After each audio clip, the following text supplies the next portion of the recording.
Assalamu alaikum and welcome to the Mad Mamluks podcast. My name is Sim. Today is a solo host for you guys. Please make sure to click on like and subscribe and all that good stuff on this show, and make sure to comment in the section below, and maybe someone intelligent can help you out in answering your questions, but it's unlikely anything of that sort will happen. Our guest today is a friend, someone who I hold in high regards. He's, in my opinion, he's a polymath, but that'll terribly embarrass him in many ways. He's an artist. He's a guitarist, and excels in everything he does. Mashallah, just an amazing human being, and one of the kindest souls on earth. Dr. Jerry Hionis out of Widener University.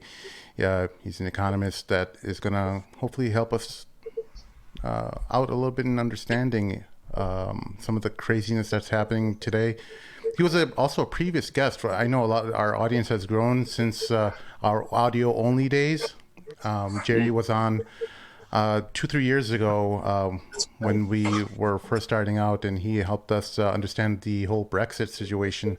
And now that it seems like a drop in the bucket with what's going on, at least no one cares about Brexit anymore. That problem went away real quick, didn't it?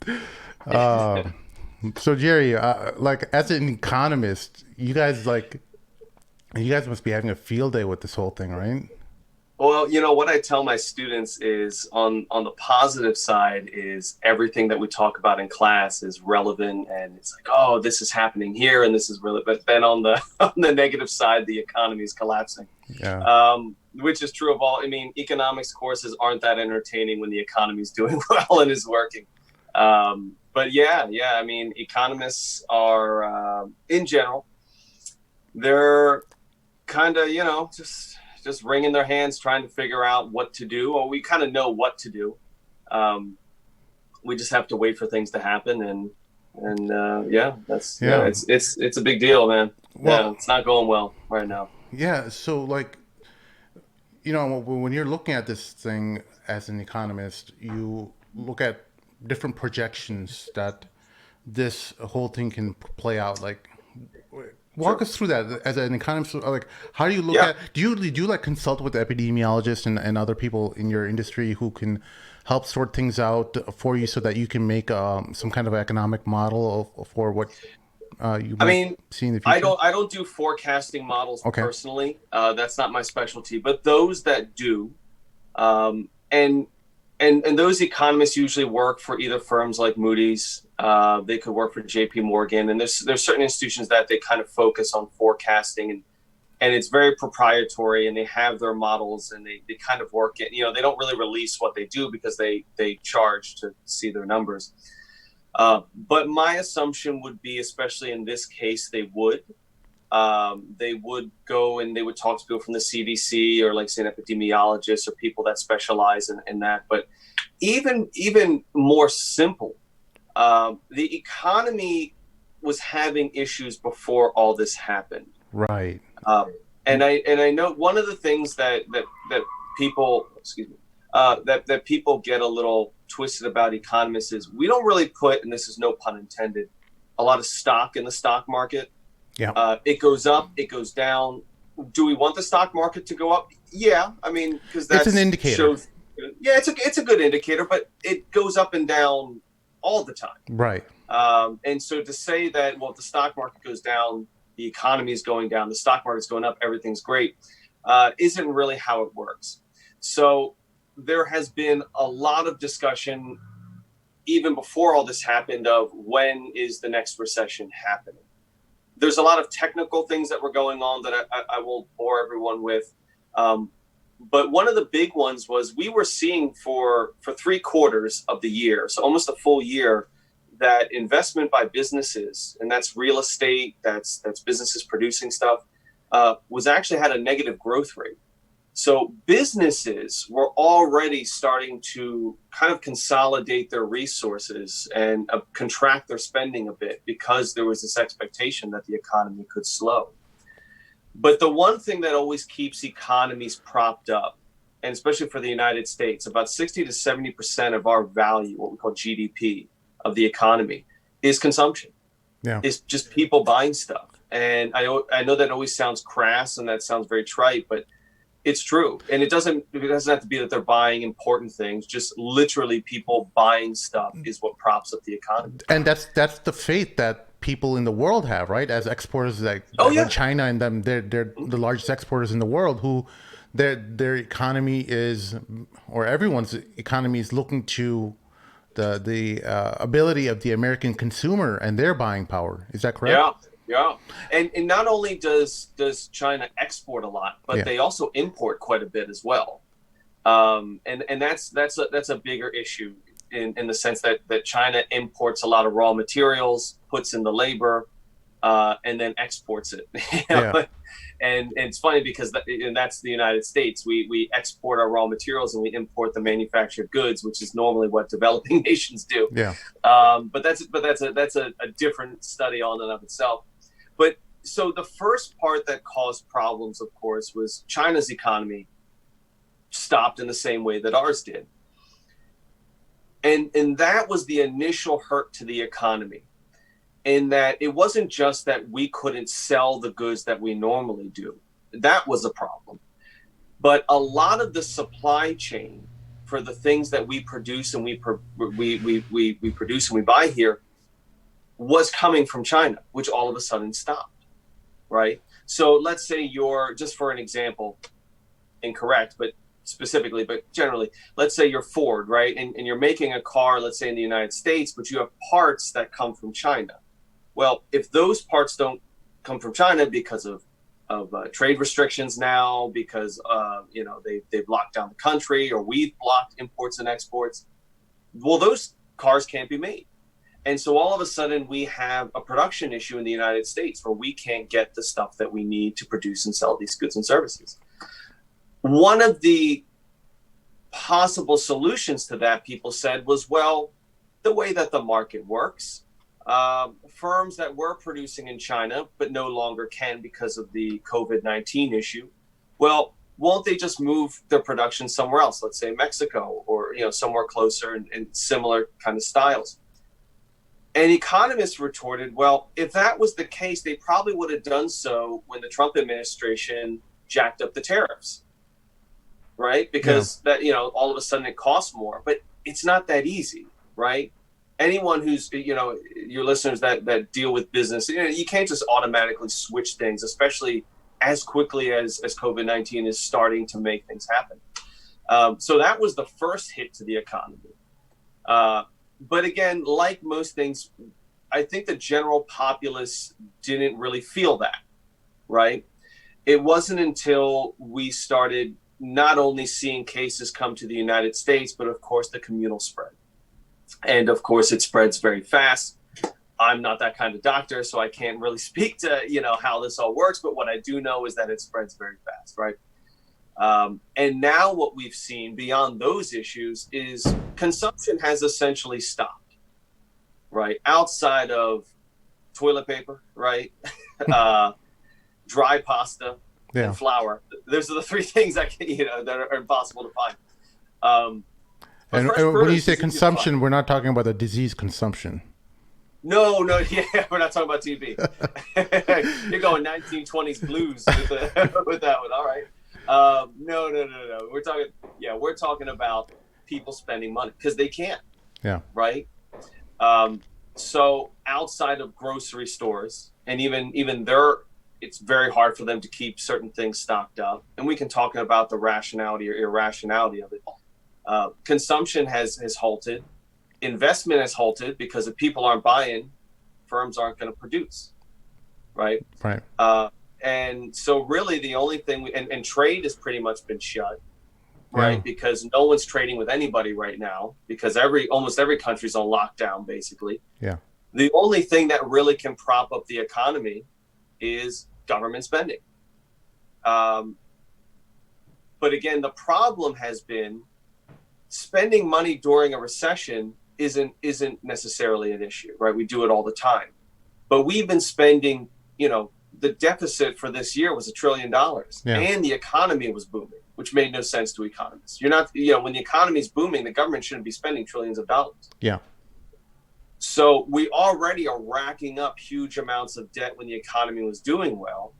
Now the only thing that really can prop up the economy is government spending, and we've seen it, right? Yeah. The $2 trillion stimulus package. Well, Jerry, from Econ 101, you learned that when you're just printing money and you risk inflation, and when you have these type of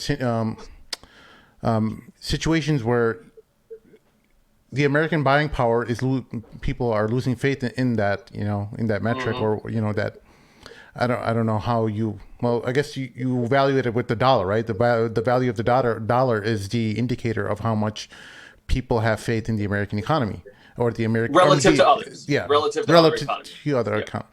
And so when the government just decides to print $2 trillion of in the stimulus package, how how does that? Something's not adding up, because you have to have some kind of at least from whatever I learned on Econ 101 is that you're risking inflation at a very, in all likelihood. Well, you're not wrong, right? And this argument goes all the way back to the 1930s when John Maynard Keynes, who started what we now call Keynesianism, he didn't call it that. We call it after him. His ego was large, it wasn't that large. And what we now call the neoclassical. So there is an argument within macroeconomics about this, and that is, okay, when there's a problem, the government can spend money, and the government not only prints the money, because that's something a bit different, they have to borrow the money, right? This $2 trillion, eventually the government's got to find the money, right? They can print it, that's true, but again, it's kind of technical. It deals with government accounting, but when the government does that, they either get their money from taxes, tax revenue, which when the economy's not doing well isn't going to be very good. Yeah. Or they borrow by selling treasury bills, treasury notes, treasury bonds. So they're going to borrow. It's the same way that we paid for the Iraq War. We paid it on a credit card. Yeah. Right. Bush didn't want to raise taxes, but he had $1 trillion war, so they just kind of borrowed later on, and your taxes go up later on. These checks, which we can talk about the stimulus package specifically later, but we are eventually going to have to pay for them, right? It's not free money, okay? Eventually, we are going to have to, in the future, taxes are going to have to go up, and we are going to have to pay for this, which is okay. The point is we need the money now, and hopefully when the economy is better, we'll pay for it back then. Now, the risk of inflation, you're right. You print more money. When there's more of anything, its value goes down, right? Yeah. The rarer it is, the value goes up. The more abundant, the value is going to go down. But the question is, how severe will the inflation be? And is it worth it, right? Yeah. We can say, look, in 5 years, we may have a problem with inflation. Well, the economy might not be around in 5 years. Now, that's a bit hyperbolic. Yeah. But the point is that we have a short-term problem that needs to be fixed. Let's worry about those issues later on, right? Gotcha.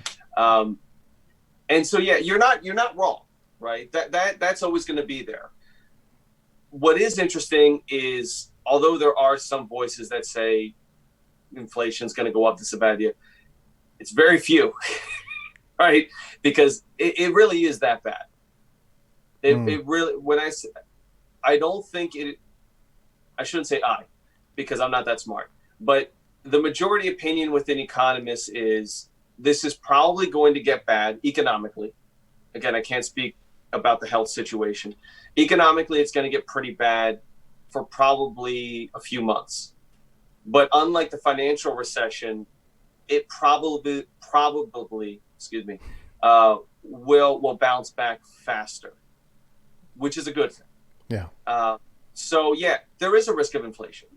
There's no doubt about that. Right. But I think most economists will say it's worth it at this point. Yeah. But you're right. And there's like a lot of talk about, the fourth quarter. It's going to suck right Yeah. now, but the fourth quarter will be all right. What do you make of this fourth quarter optimism? Well, I don't know. See, here's the thing. When it comes to the GDP numbers, that's a tough question, right? Sorry, my kids. No, no worries. We've been cooped in. It's day 16 Hey, now. no, you don't have to explain. You do not have to explain. I'm sure some of your listeners know what's going on. Everyone's listening with their kids right now too. So yeah, right. And unfortunately, I don't have a door here. So the big thing is going to be the unemployment numbers, because that's the one that's really going to be weird. Now, we've already saw this month the big number was 3.3 million filed for unemployment. And what's crazy is, and I posted this on Facebook, if you look at the data, it goes up and down, up and down, up and down, and then it's this huge skyrocket. yeah, right. And I said on my post, I was like, that's not the x-axis, or that's not the y-axis. You know what I mean? Like, that's how high it's gone up. In 1 month, we had 3.3 Americans file for unemployment, which is crazy. Now, the unemployment numbers come out the first Friday of every month. The April numbers, or excuse me, like the ones that will come out in April reflecting March, probably won't be bad, because it starts from like the end of February to the beginning of March, because unemployment is a monthly statistic. And it ends, because I have a friend at the BLS, the Bureau of Labor Statistics, and he says it ended on March 12th. That was before everything kind of started to stop and collapse. yeah. So the numbers that'll come out in the next week or so probably won't be bad. Okay. And that may be good for the market. I'm sure politically for the Trump administration, they're going to talk about it like it's the best thing in the world since sliced bread. But then in May, when we get the end of March, beginning of April numbers, you're going to see some pretty high unemployment that we haven't seen in quite some time. Now, will it be like a Great Depression, like Nouriel Roubini from NYU? I think that's where he's from. He's indicating that, or he's predicting that there's going to be a Great Depression headed our way. I don't know about that. I think people always like to use the Great Depression. He's saying it's so worse than the Great Depression. He's just saying, "Oh, but it's." I mean, there's a lot of ins and outs with those kinds of analogies, but I get it. You know, I don't know. I don't like to push the intent, but sometimes people like to use that comparison because it gets them a little press. I mean, the Great Depression, we saw the value of the economy drop by close to 50%. And at its peak, unemployment was at 25%. Yeah. Our unemployment, as of the last month that came out, was at 3.5. We aim for about a 5%. That's normal, 5% unemployment. Steve Mnuchin, Secretary of the Treasury, said it's very possible we could see 20%. Someone, I forget the name, in the federal government, in the budget office, had said possibly 30%.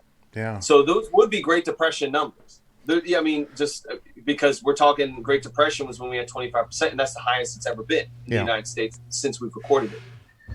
So, I mean, that's possible. Now, as for the GDP, I think almost everyone is all the forecasting models have predicted it to be negative.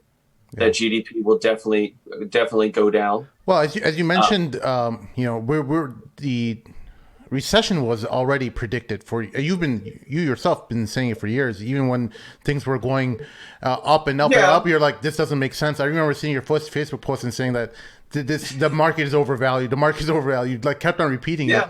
But I mean, it was. There's a joke amongst economists and of economists that economists predicted 9 out of the 7 recessions. Because we're always predicting a recession is kind of the thing. And, we get blamed for a lot of stuff and okay, that's fine, whatever. But economists predicted the housing bubble. Yeah. I remember when I was in graduate school, when this was going on, before the recession happened, I remember being in my macro class. And I mean, the lectures were on, this is an asset bubble. What are the different strategies to stop it? I mean, like the field knew, right? Economists knew. Yeah. And then the recession happened, and I remember my professors were just like, "This is how bad it's going to get." And I remember, and that was in like 2007, 2008. And I remember telling my friends, I was like, "Look, this is going to get really bad." And it was like, "No, no, no, it's fine. My job is hiring. Everything is great." And then a year or two later, Yeah.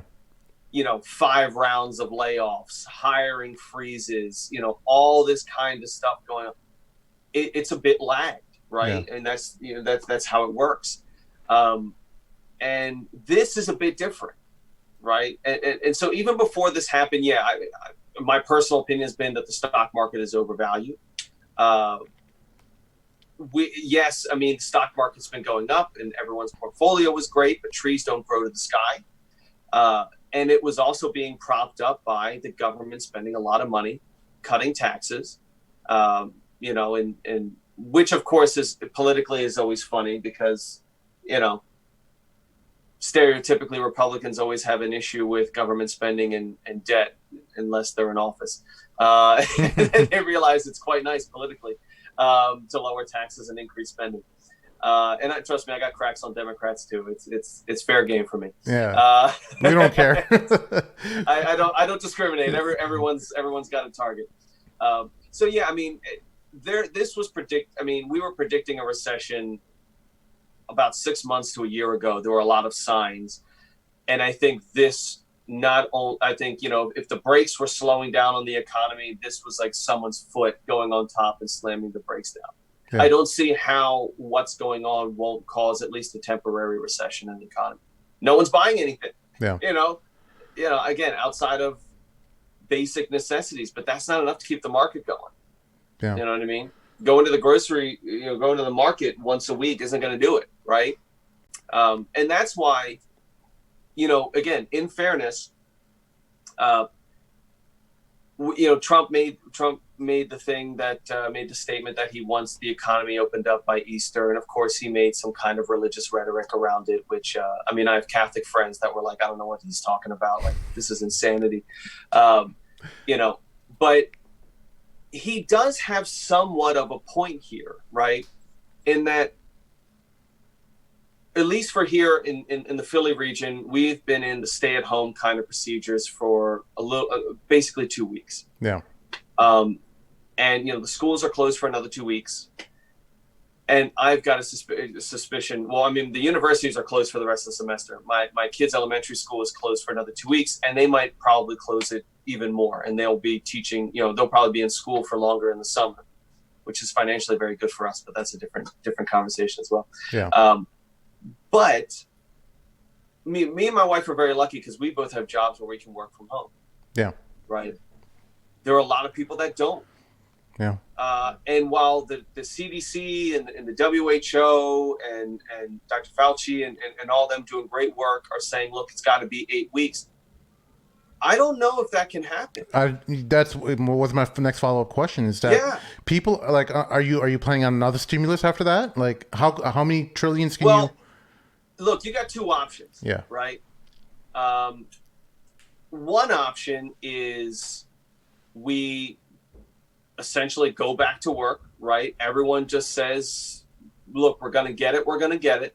Kind of what Boris Johnson was saying in the UK. Yeah. Those 60 and above or who have immunodeficiency issues. Like, my parents are 60 and above and both have heart conditions, right? Yeah.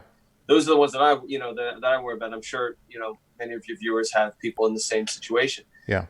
They will have to continue to be stay at home, a quarantine basically, and the rest of us will just have to get it.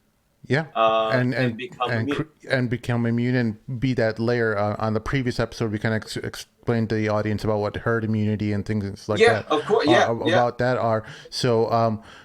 But that's option one. Yes. Option two is, okay, we do stay, let's say, locked down, and I know there's all these different phrases: lockdown, stay at home, shelter in place, whatever. Not leaving your house right now. Things being shut down. Like in Pennsylvania, we're locked down. Only essential businesses, and apparently GameStop is an essential business. But that's again a different story. Best Buy. But so the other option would be we all kind of stay at home, And the government's really got to start looking at some socialist style stuff. I mean, look, everyone hates socialism until it's necessary. Right. You know what I mean? No one's got a problem with these checks. Yeah. Last time I checked, that's pretty socialist. Yeah. Andrew Yang's universal basic income is probably gonna. Yeah, I mean, he's loving this probably. Oh, he hasn't stopped talking about it. He dropped out of the race too fast. You know, but you know, look, $1,200, and I don't mean to belittle this. $1,200 is a lot of money, right? Don't get. I mean, $1,200 can go a long way, especially for a lot of people in the United States. Yeah. But it's not enough. I mean, it just isn't. Yeah. And you know, you're looking at it like, okay, if this was okay, we're shutting down for 2 weeks, we got to send a check. That's fine. But if you're saying, look, we're basically looking at people being out of work for a month or 2 months, and you're sending them $1,200, I don't know what you want them to do with that. Yeah. I mean, like I can't do the math in my head. Yeah. You know. In their defense, so they'll say, oh well, they're getting the $1,200 on top of their unemployment checks. So that. Fair enough. But again, unemployment is complicated as well, right? We know the first people that were kind of hit by all this are in the service industry. Yeah. Right. A lot of that money is undeclared money. Let's be real, right? My dad owned 3 restaurants. Okay. Yeah. I'm Greek. So, because I know a lot of diner owners and pizza shop owners. A lot of it's undeclared. And if you're a waiter or a waitress and you deal with tips, you're not going to declare the cash tips. I mean, maybe you should. I'm not saying that you should or shouldn't, but they don't. And so when you go to file for unemployment, you're not getting your full pay. I know musicians that should be touring right now that can't, so they're filing for unemployment. Right. And then it's, I mean, to be honest, that's like low totem pole. And then you're going to see, it's going to move up the ladder. I mean, so realistically, we can't afford, like, people can talk all they want about, this, that we need to be in quarantine or self-isolation, whatever you want to call it, for, for months or 2 to 3 months or whatever. But the economy, the people, we can't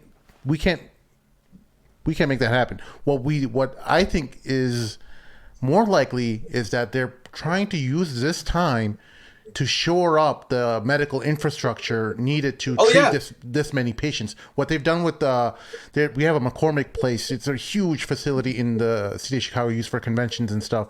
And they're setting up thousands of hospital beds right now as we speak. We're looking to do that in Philly as well. My a friend of my sister's deals in the healthcare industry, and it said the same kind of thing. They're looking at the Lynx Stadium where the Eagles play, setting up again kind of a thing, and we've seen it in New York as well. Yeah. Which I joked on Facebook. It looks like Governor Cuomo is our de facto president at the moment. Because it's here's the thing, and this isn't to get too political here. If you want to know my politics, everyone needs to go to Facebook. But economically, in times of crises, it's about confidence. Say what you want about W. Bush, and I got a lot to say, and I'm sure many people do, positive and negative. I will give him credit. When 9/11 happened, I remember I was in college. I think I was a sophomore in college, right? Okay. Did I agree with the Afghanistan war, the Iraq war, and all that? Obviously not. But at that moment, though, he was at ground zero, right? He gave at least some sort of, okay, I know what I'm doing. This is what's going on. And economically, that helps. It helps the market. I remember when Trump had his first address where it was in kind of like the Oval Office setup they had. And afterward, I said, this is not good. I said, because what I got from there, I got nothing positive. In fact, it made me freak out a bit more because I was like, the federal government apparently doesn't exist right now. And we saw that the next day after his speech, it just tanked, right? And so people are, and I credit this to D.L. Hughley, he said, people are looking for a leader to tell them what to do, everything. This is what's happening. Everything's going to happen. And when they don't do that, when we don't have that with the Trump administration, just being honest, what do they do instead? The only thing they can control, buy toilet paper, Yeah. right? You know what I mean? Buy guns. Buy guns. Buy guns, buy toilet paper. They don't know what else to do. You are essentially hopeless in this, right? I mean, that you either get it or you don't, and you don't even know if you got it sometimes. So, it's a tough spot. But like you were saying, I'm sorry, getting out of that hole. With the medical, the flattening of the curve. Of course, we're all pretty adept to these terms now. You're right. Like, if we can just give it, 4 weeks, that the medical community, and Allah bless them and their families, man. It's amazing what they're doing. I have friends that are nurses, and doctors, and what, they don't have the equipment, and they're doing the best they can. Yeah. So may Allah continue to bless them. But yeah, we do need to alleviate that. Yeah.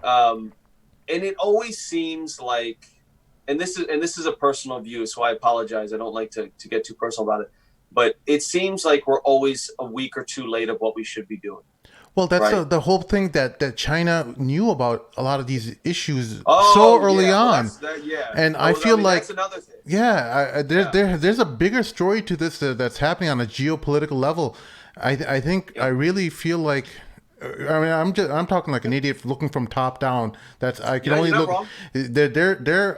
They're positioning themselves to be less reliant on the United States, make the United States a little bit more weaker, than and possibly tell some of the other countries, hey, the United States doesn't have that kind of buying power that they used to. How about you buy some of this stuff from us? You used to get it from someone else. Look. Yeah. But because they have such a huge advantage over this virus and how they're handling things, it just doesn't add up that they wouldn't share it. Because after SARS and MERS, when you look at their procedures, they were very transparent about that. They came forward, they let everyone who needed to know about it, and they squelched it real quick before it became a big issue. Why didn't they follow those same procedures? Because if the listeners want to Google why was MERS and SARS handled so meticulously or so efficiently, and you'll find like documents from the World Health Organizations about how well they did it, because of number one rule was transparency, and in this case they were not being transparent at all. Well, I don't know if it's as insidious, and it could be. Don't get me wrong. I'm always open to these kinds of things, but one of the key things I heard was problematic, and this is a problem when you have an autocracy in most cases, which we'll get to U.S. politics and that problem, is the governors of the Wuhan province basically didn't want to say anything about it. They were trying to cover it up themselves. Yeah. And by the time it spread out of Wuhan,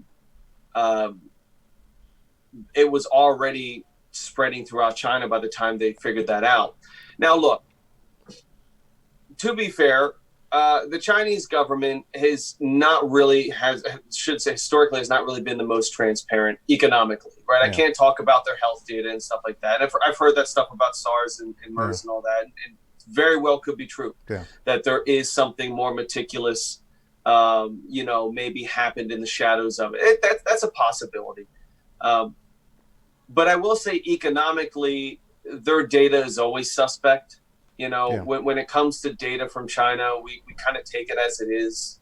You know what I mean? The way that they calculate their GDP is much different than ours. Yeah. Their growth rates are always unbelievable numbers. I mean, we aim for like a 3% growth rate, and that's like good. They aim for like 10%, and it's just different. Yeah. And so there's always a mistrust of the data. Not of the people, of course. The people are great, but the data itself. And so there could be something there. Yeah. Look, China and the United States, we have a very much a symbiotic relationship economically. We are frenemies, right? Economically speaking, people always like to kind of trump up this idea that China controls the United States economically. if they do something, they could destroy the U.S. economy. We do the same thing to them. Yeah. I mean, they need us as much as we need them. But China has, over the years, economically and geopolitically, been making moves. I have colleagues that have gone to China, and they just say that the way that they produce and just their process is light years beyond what goes on in the West. Now, of course, they have the advantage of having, a statist political system that could just say, you do this. Yeah. We can nationalize resources to make that easier for you. But there is something to be said about that. But I mean, I don't know. I can't really say that's true or not. I mean, regarding this whole talk about ending globalization, that I don't know if it's just one of these headline, how are you going to end it? Yeah, I mean, how are you going to? So that's, do you know who came up? Do you actually know who came up with the term globalization? Who? Karl Marx. Right. And that was in the early to mid 1800s, right? The year is unimportant, but the early mid 1800s. He was one of the first ones that came up with the concept of globalization. Now, he was talking about a globalized communist society, fair enough. Right. But this notion that the world's economies are interlinked is not new. Yeah. Right. It has always been that way. Yeah. It's gotten faster. It's gotten bigger. But economies have always been linked, right? When the Great Depression happened in the United States, it happened around the world. Yeah. It's just, as Americans, we just tend not to care, right? But it happened around the world.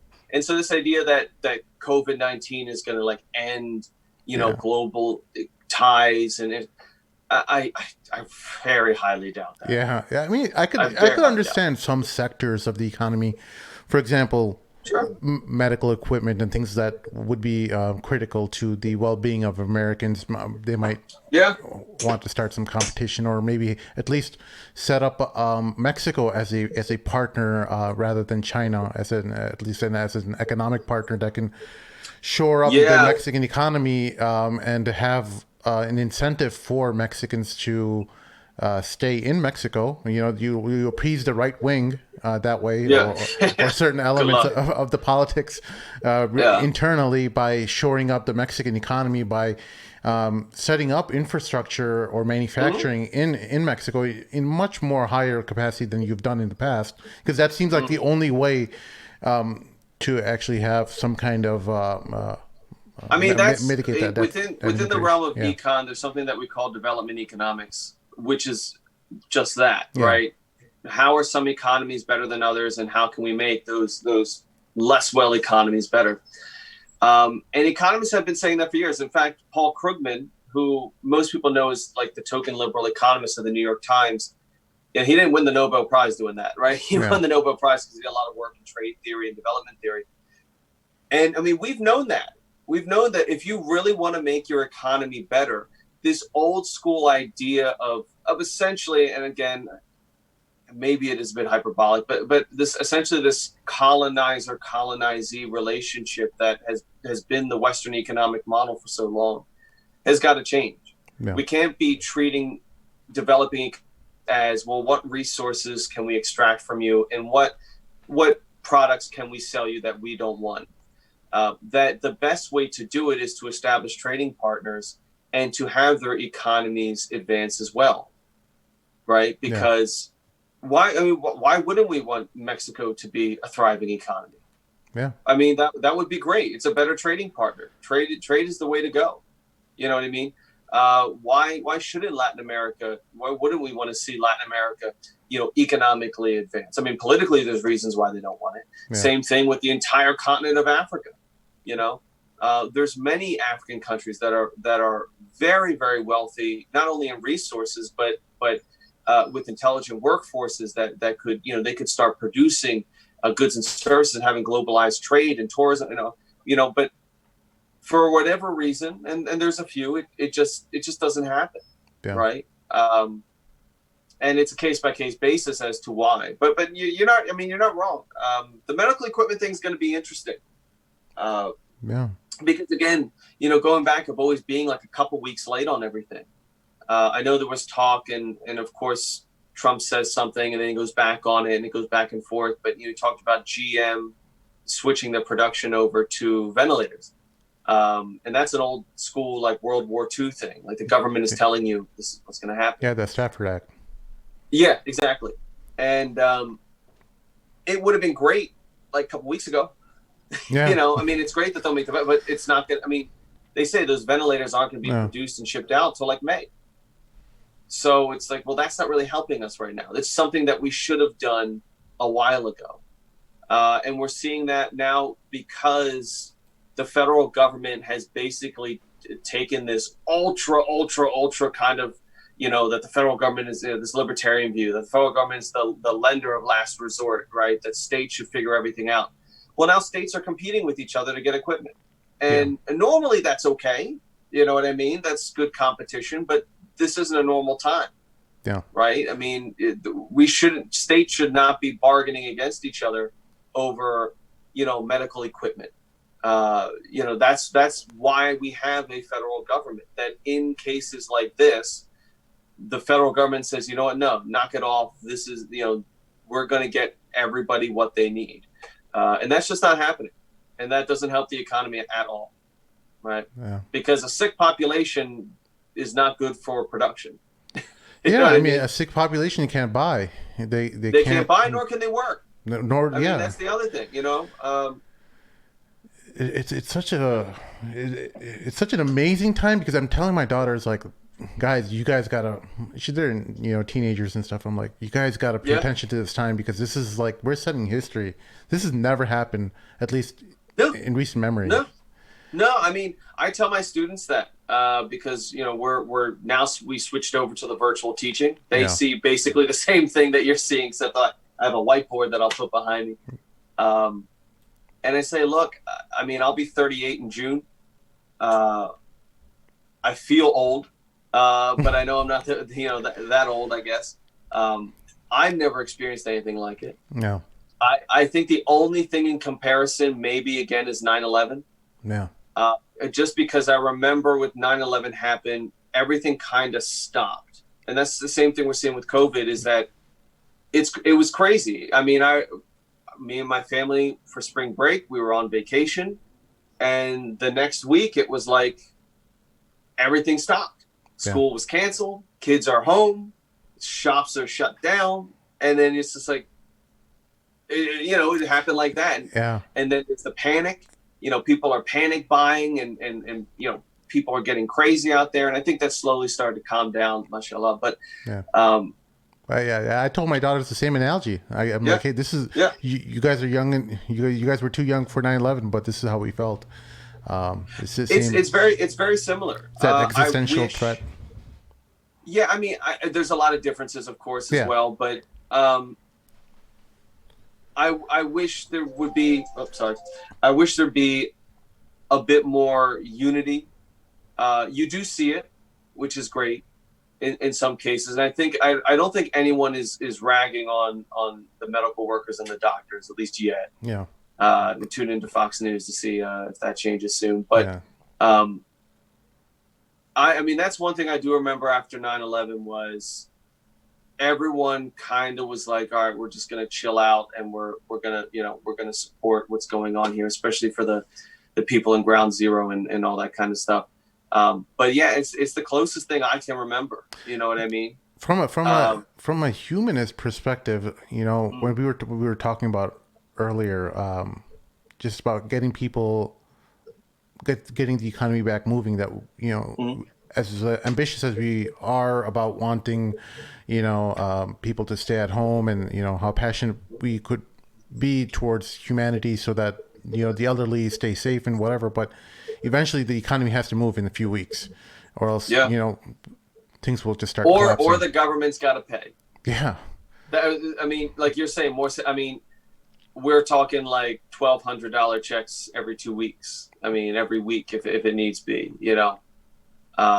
It's tough, and I know there's been a discussion of this idea, in the news of well, it only affects a certain percentage of people, so we really should just get, And that's what I moving was on. about to ask you. Yeah. Yeah, again, like you can be ultra very hardcore about it and say, well, yes, let's do the math. But as you're referring to, we're also human beings here, Yeah. right? Everyone knows someone that can be affected by this. A good friend of mine that I play Dungeons and Dragons with, right? We don't meet right now. He has Epstein-Barr. If he gets this, it could be very bad for him. My sister, has heart issues. My parents have heart issues. My father would not survive. I can tell you that right now. If my father got this, his body, he's already on God knows how many Yeah. medications and things like that. He would not survive. My mother would not survive. Yeah. And to say, well, the economy's got to open and they just have to take that risk. As on one side of my brain, it's like, okay, I understand it, but then the other side of my brain says that's a really sick thing, Yeah. personally, as an analogy. And then the people who are proponents of that are saying like, well, that's what Mexico and other countries that are completely saying that we're going to have to take that spike. We're going to try to slow it down and set up some extra hospital beds, but we can't. We're not in the position like the United States and other Western countries. I know Imran Khan is Yeah. what he of Pakistan. He was saying this in a video statement. He's like, we're not in the league of China and other countries, other Western countries. We're not in that category. We have to absorb this somehow, and our people are living paycheck to paycheck or hand to mouth is what he said. It's true, yeah. Yeah, And that's the thing that sometimes irks me is we have the resources where we can do this. The United States does not have to be so hardlined about the policy, financially speaking. Do we have a huge debt? We do. But that debt's not going away. So the economy is going to be shrinking, and you can complain about that debt, but the debt's not going to go away until we start making more money. And the only way we're going to do that is if we can, at least from my perspective, safely go out there. And the other thing people don't realize is even if we say, okay, look, let's say the ridiculous arbitrary point of Easter, right? yeah, Easter, it's going to open up. Who's to say people are going to go out? yeah. That's true too. Like, it's very much like the Great Depression when I heard, my grandfather talk about it. It took a while for people to get back to the banks. Yeah, So, this idea that, well, everything will open up and people will love to go out. So I don't think it's going to be like an on-off switch. It does have to be a slow kind of migration back out, yeah. and which means it's going to be a slow process to hire people back, which means it's going to be a slow process for people to start spending money again. That's crazy. Just on a sociological level, just being a sociologist or looking at how society behaves in a pandemic and what their patterns. Oh, it's going to change. Yeah, it's just incredible. It's going to change. This is a weird analogy, story, metaphor, whatever. No, it's not a metaphor. I remember Steven Spielberg did War of the Worlds. Right. It was okay, but I remember seeing a behind the scenes, or he was talking about it, and he said one of the things that he wanted to put in that movie was that Americans have never had a refugee experience, right?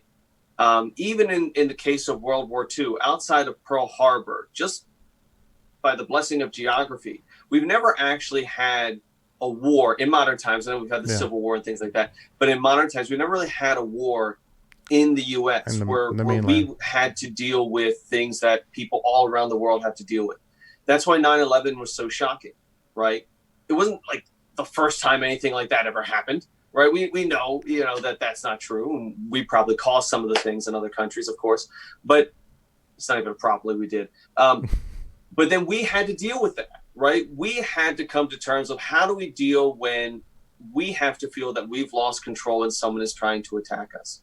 And likewise, I think what we're seeing now and the reason why we have this panicking, like you're saying, this almost psychological, sociological effect we have is, at least for our generation, and I know my parents, my father grew up in Greece, so they kind of had something like this there, but at least in the United States, we've never had to do this before, Yeah. right? This is a new experience for us as a society as a whole. Around the world, people have done this before. I mean, that's why is Taiwan and South Korea and I forget the other country that did really well against this, because they dealt with it with Yeah. SARS. Yes. Right? They had the infrastructure, they knew what to do. And I don't know what's going to happen with the economy, but I can tell you that fundamentally, the way that we work as a society is going to change. I mean, I'm a germaphobe to begin with, so hand sanitizer is always fully stocked in my house. And Yeah. people that know me on my keys, I have a little hand sanitizer Oh, thing on wow. me all the time. I'm weird. I'm not agoraphobic, but Well, I'm around a lot of I college would kids encourage the who are sick all listeners to look at your art and then see if that looks like a germaphobe's art. yeah, right. There's people I don't want to interact with. Yeah. But I think what you're going to see is people are going to be more mindful. You know what I mean, of washing their hands, which I think is amazing. Yeah. So a lot of people don't. I think you're going to see, cleaning stations in airports more, in train stations, subway stations. I think there's going to be just a different way that we socialize now that, for academia, that we're doing a lot of this virtual teaching, and now my kids are going to be doing some virtual teaching starting next week with their teachers. I think that's going to change the game on how classes are done. Oh, without a doubt. With regards to infrastructure or the need for it, so many businesses may end up realizing that, hey, do we even need a building that we need to pay for rent? Mm-hmm. However, I know every company, depending on size, has a substantial amount of rent and other costs that are associated with the upkeep of a building, and with the technologies moving into the cloud, why do you need a building? You just need people. Well, and there's also the whole work from home argument, right? Yeah. I mean, that was been gaining speed, where some companies were like, look, we're going to do more work from home. Like you're saying, it's less infrastructure than we need. And if people are more comfortable working from home and they're just as productive, and other people didn't, well, we're now testing it. You know what I mean? Yeah. Everyone who can is working from home. Let's see. Maybe I personally think work from home is going to become a more permanent option. Especially I think for people with kids, and listeners have kids, you know how it is. It's just sometimes easier to be home when they're sick and all that. I can't see us getting out of this and being like, wow, that was a crazy spring. You know what I mean? I really think, like I said, what Steven Spielberg was saying, this is the first time people bring up the Spanish flu. I get it. Or even the swine flu, but that was a bit different. This, is completely different. Yeah. I've never dealt with this before.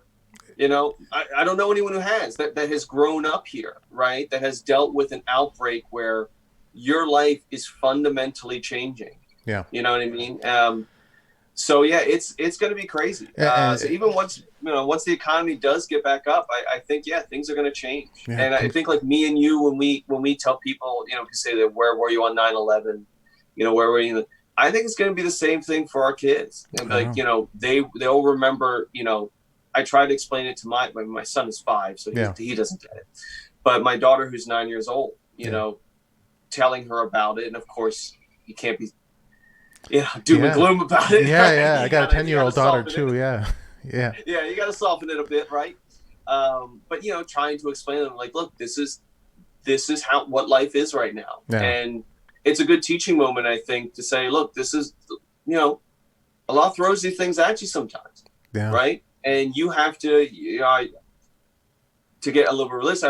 I always think of the Prophet Job, right? He had, and it's debatable how many years, but he had so many years of success and health and family. Yeah. And then it was gone, and he didn't complain. Yeah. You know what I mean? And the point was, well, Allah had given me so many years of blessings. Okay, so now he puts me through some hardship. Why am I complaining? And it's just got to get used to it, and it's tough as a parent. It is. We're very blessed, but I know other parents are financially struggling too.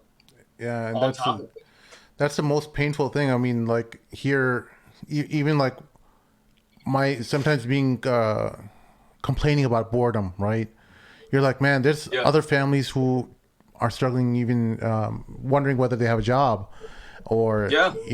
being laid off, and your complaint Yeah. just you seem so insignificant at the end of the day when you look at what everyone else in society must be experiencing at this time.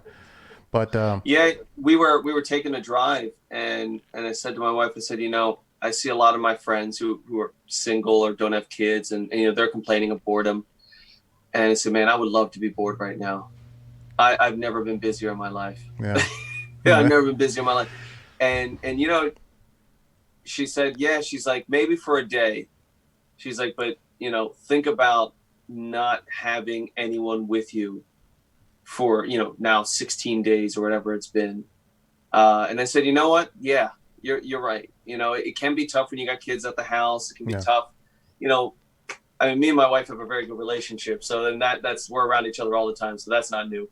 But yeah, I mean, I really feel for some people. And again, they might be financially struggling. Psychologically, they may be going through a lot because they don't have anyone. yeah. And that's another thing Yeah. that, as an economist, you gotta wonder what the psychology will be of the consumer after this type of, Yeah.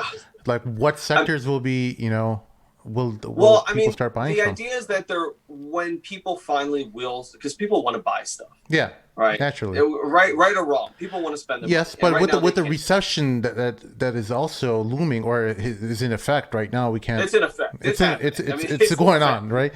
So Yeah. where do people, what areas of the economy will people not buy from? Will the housing market be affected? You know, That's a good question. We were thinking about again when we were taking a driver, like how do you do showings, yeah, right?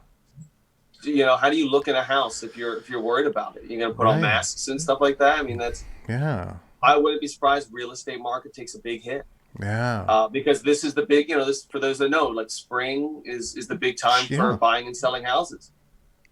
It's got to take a hit. I can only assume, right? yeah, Um, I think obviously the service industry, restaurants, of course, are taking a huge hit. I know huge, they're doing takeout, but I mean, I want to support it, but I don't want to get takeout food right now. I yeah. just don't know, and some people do, but I've heard a lot of them, it's not enough to keep the doors open. Yeah, my cousin is a halal meat business provider. They Yeah. provide meat to all these halal businesses all over the city of Chicago, Mm-hmm. and they're getting killed by just And the that's lack of demand. perishable, so they can't Yeah, sit on it for too long they either. can't. They have all. My cousin was saying like, hey, we got a whole freezer full of meat right now that is supposed to be Yeah. getting out. Yeah. Initially there was that huge spike where everyone was panicking and buying meat like Yeah. crazy, and every halal meat store was out of meat. But Yeah. once that fear subsided, Yeah. Now everyone's people have freezers full of meat yeah. for months, right? So, Yeah. so if you're listening to this podcast, if you know of a halal restaurant that's open in your area, try to go support them. These people are not, Yeah. they're Yeah. entirely dependent on the Muslim population as well. And I'm not saying don't support, your non-Muslim neighbors and stuff. Of course, Sure, of course. go. But this area is of the Muslim community is entirely dependent on Muslim buyers, And Muslim I consumers. always say, if you have the means, and I see posts about it, about buying gift certificates and things like that. It really isn't a bad idea. I It's mean, those not. that know me know I'm obsessed with comic books. Uh, and actually, is a very detrimental thing is they're not shipping out comics for a while now. So there's no comics anymore, which is killing me. Yeah. But I I heard have a good DC's went under. relationship with what's that? I heard DC just went under. Is that true? They didn't go. No, They're no, saying that stop. we're stopping publication. I don't know. Oh yeah, so is Marvel. They're all Yeah. yeah. No, there's no comic. Oh, Yeah, okay. they've all stopped. Okay. But I talked to I know the guy that owns the comic book shop. I like the guy. He's a great guy. And I sent him say how much, but I sent him some cash. I said, look, just credit me. You know Yeah. what I mean? Yeah. Because I don't want him to kind of sink under the pressure and all that. And I know he's good for it Yeah. and that kind of stuff. And I'll get it later, right? Yeah. I have the means that I could give him some bread, give him some money. And I know some people don't, and it's not the thing. But if there's a restaurant you like or something like that, okay, buy a gift certificate. It might help them keep someone employed for a week or two. Yeah. Um, It's like buying a And treasury so, bond, but you're not getting interest. yeah, yeah. So I mean, you have faith in their service. You depend on their service. That's why you're buying that gift certificate, essentially. Yeah, exactly. And you're helping them keep afloat for a temporary time. It's a great idea. Yeah, and so I think that's important. I know the service industry is taking a hit. A lot of the employment was propped up by this, this gig economy that we hear about all the time. Yeah. And all those gigs are gone, right? So they're taking hits, and it's slowly going to move up the ladder. I mean, to be real, the longer this goes out, there's already hiring freezes at most of the corporations I know. Oh yeah. Travel and freezes. You might start see, you might see layoffs and things like that. Hopefully not for too long. So I don't know. Yeah, but psychologically on the consumer, it's crazy. I think it's gonna be different. It's definitely gonna be different recovery as it is a different recession. Sure. Yeah. Well, Jerry, thank you so much for joining us this evening. I'm going to let you get back to your family. Thank you, brother. And get some dinner. see what they're yelling about, right? Well, we got to check back in with each other in a few months, and hopefully, you can talk about some of your predictions and some of your outlooks on what we're headed towards. There's a lot of panic, and if you, what would you tell, just as your closing thought, to just people in general? Forget about Muslim, non-Muslim. Sure. Should they be freaking out? If let's just say they have a job that's stable right now, should they be freaking out? Well, I think for the Muslim listeners, I know, of course, the classic, pray to God and tie your camel, I think is always the best advice, right? For the non-Muslim listeners, it's look, I'm an anxiety-ridden American, as always. Panic. I don't think panic is necessary. Even economically, we're talking about it. Panic doesn't do any good. I think everyone needs to be a bit proactive, which I hate that term, but it works here. I think if you don't really understand your finances, your budgets, I think now is the time to do it. I think the number one thing people really have to worry about is the health and safety of their family and their friends, and also their fellow human beings. Right. You don't have to battle people for toilet paper and bags of flour. We still live in America, right? We live in one of the wealthiest countries, most developed economies in the world. Food is not going to be that scarce, right? And even if you're renting, you can't get kicked out very easily in America, at least. Depends on the state, but it is still very hard. If someone tries to kick you out, something like that, definitely get a lawyer. I don't know any city or state that doesn't have some sort of extenuating circumstances on this, of course. And I will say this, if you have a credit card or a mortgage or you're behind bills and you know that you're going to miss a payment, the first thing you should do is call them. And believe it or not. Mention that due to the coronavirus, because there's stipulations that the language that you use will in effect give you that kind of grace period. Yes, my students know that one too. Due to the coronavirus, so you say,